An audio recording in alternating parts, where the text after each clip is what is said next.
Fiona 早晨，Terry 早晨，大家早晨。協興一直以嚟都好重視職業安全，同埋推行好多有關職業安全嘅活動。早操就係其中一個例子啦。不論係管理層定係工友，我哋都會一齊身體力行參與其中。冇錯啦，Fiona，其實早操真係好重要㗎。咁喺開工之前做早操咧，除咗可以鬆展你嘅筋骨啦，個人仲會精神咗添。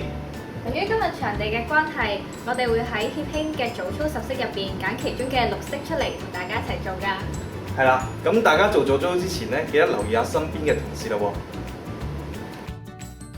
第1式頸部運動，頭向上、向下、向左、向右。第2式肩膊伸展1、2、3。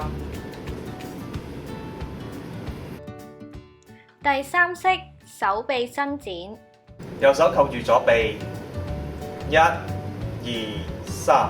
左手扣住右臂，1、2、3。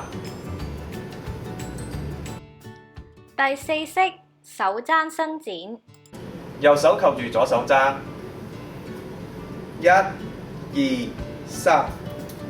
左手扣住右手踭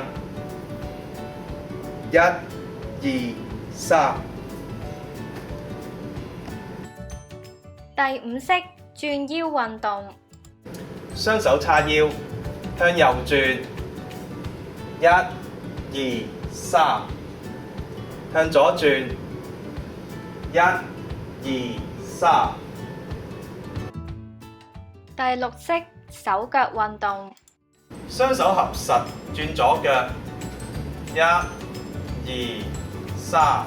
轉右腳，1、2、3。